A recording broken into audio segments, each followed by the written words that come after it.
Bahasa Melayu played crucial role in Indonesia.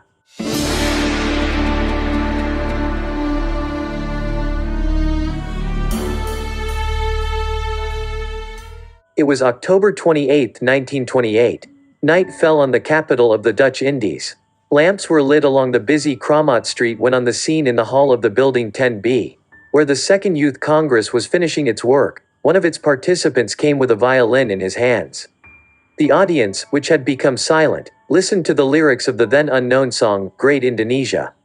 The lines of the future Indonesian anthem were filled with the ideas of the progress and prosperity of the sacred land of their ancestors, the duty of its sons and daughters to fight for the freedom of their homeland.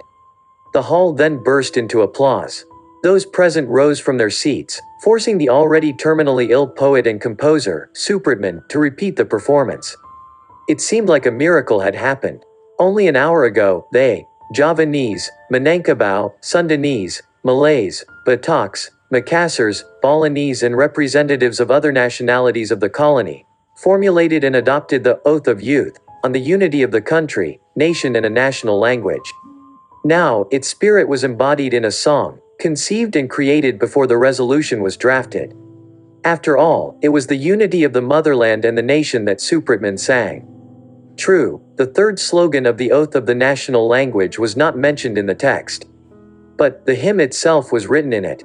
It was basically the same Bahasa Melayu that since immemorial time has spread as a language of trade and inter-ethnic communication throughout the Malay archipelago and, more broadly, throughout coastal Southeast Asia.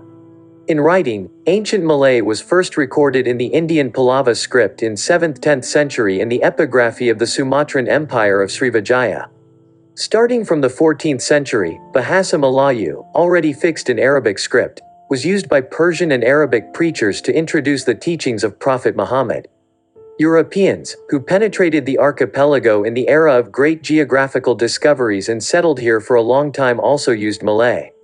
The first person who fixed Malay lexicographically was Antonio Pigafetta, who accompanied Magellan during his circumnavigation in the 16th century.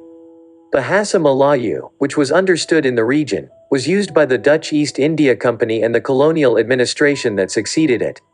Since the middle of the 19th century, when the population of the colony was drawn into the orbit of modern development, newspapers and literary works began to be published in Bahasa Melayu. The Youth Congress's proposal to make Malay the national language under the name of Indonesia was primarily a political act, and not an attempt by a group of intellectuals to model a new, hitherto non-existent means of communication. No matter what changes the Indonesian language has undergone in its development, there is no doubt that the basis for its establishment in the country was precisely Bahasa Melayu, which played, according to members of the liberation movement, a revolutionizing role.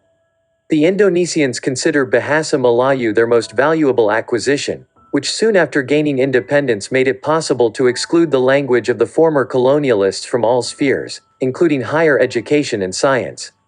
There are 280 million Bahasa Melayu speakers in Indonesia. This has lent strength to the joint efforts of Malaysia and Indonesia to make it as the second official language of ASEAN. Sebelum itu, jutaan terima kasih saya ucapkan kerana sudi subscribe channel saya. Syukran jazilan.